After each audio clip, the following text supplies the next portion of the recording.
Hi అండి. Good morning. అందరూ ఎలా ఉన్నారు? బాగున్నారా? విష్ యూ హ్యాపీ మహాశివరాత్రి అందరికీ. అందరూ మహాశివరాత్రిని ఎలా జరుపుకుంటున్నారు, ఎలా జరుపుకున్నారు అన్నది కామెంట్ చేయండి.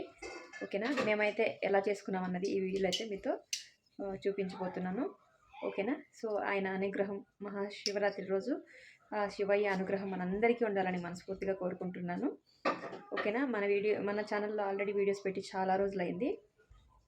ఈరోజు స్వామివారి పూజ చేసిన వీడియో అయితే మీతో చూపించాలని ఈ వీడియో అయితే పెడుతున్నాను అనమాట. ఓకేనా? వీడియో ఎలా అనిపించిందో కామెంట్ చేసి సబ్స్క్రైబ్ చేసుకొని సపోర్ట్ చేయండి. అలాగే మీరు ఎలా చేశారన్నది ఒక చిన్న కామెంట్ అయితే చేసేయండి. ఓకేనా? మేమైతే ఇలా చేసాము. వీడియో స్కిప్ చేయకుండా చూసేయండి. శివరాత్రి రోజు మాకైతే లీవ్ లేదు. ఇక డ్యూటీకి అయితే వెళ్ళిపోతున్నాను.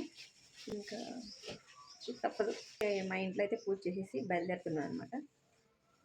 ఓకే మరి. ఇక్కడైతే మా ఇంట్లో మహాశివరాత్రి రోజు పూజ ఎలా చేసుకున్నాను అన్నది ఈ వీడియోలో మీతో చూపించుకోబోతున్నాను. ఓకేనండి? సో మీరు ఎలా చేశారన్నది ఒక చిన్న కామెంట్ అయితే చేసేయండి.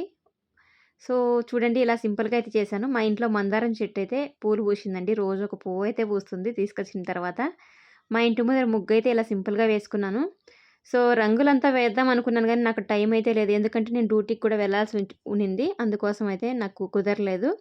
సో మా ఇంట్లో మనీ ప్లాంట్ అండ్ మల్లె చెట్టు ఆకులంతా పెరికేసాను కదా! సో ఆకులు తీసేసిన తర్వాత మల్లె చెట్టు పూలు అయితే కాస్తుంది. నాకు ఈ మల్లె చెట్టు పూలు కాస్తే చాలా ఆనందంగా అనిపిస్తది. ఎందుకంటే స్మెల్ అన్నది గమగమ ఇంట్లోకి, మాకి తూర్పు వాకిలి కాబట్టి గమగమ ఇంట్లోకి స్మెల్ అన్నది ఇంట్లోకే వస్తది. చాలా బావుంటది.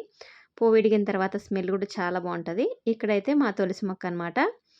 ఇక పూజ కంప్లీట్ చేసుకున్న తర్వాత ఇంకా తులసి కోటలో కూడా ఇక మనమైతే దీపారాధన అయితే చేసుకున్నాము.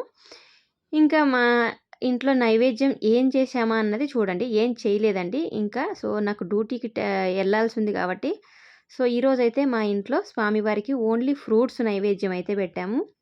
అండ్ తర్వాత ఈవినింగ్ అయితే మేము సో ఇంట్లో వంటలు అనేది చేసుకొని పెట్టుకున్నాము. పొద్దున్నే మార్నింగ్ మా ఇంట్లో గణపయ్య, తర్వాత ఇలా పటికలింగం అయితే ఉంటుంది. సో పటికలింగానికి అభిషేకాలతో పాలతో అభిషేకం చేసి తర్వాత మేము ఈ విధంగా అయితే స్వామివారికి అలంకరించుకున్నాము. మనకున్నంతలో మనం సింపుల్గా అయితే ఇలా చేసుకున్నామండి. సో మహాశివరాత్రి రోజు ఆ బోలా శంకరుడు అనుగ్రహం మనందరికీ ఉండాలని మనస్ఫూర్తిగా కోరుకుంటూ ఈ వీడియోని మీతో షేర్ చేసుకుంటున్నాను. మా ఇంట్లో ఉండే భగవద్గీత అనమాట. వీడియో ఎలా అనిపించిందో ఒక చిన్న కామెంట్ చేసి లైక్ చేసి సపోర్ట్ చేయండి. Thank you for watching. Bye.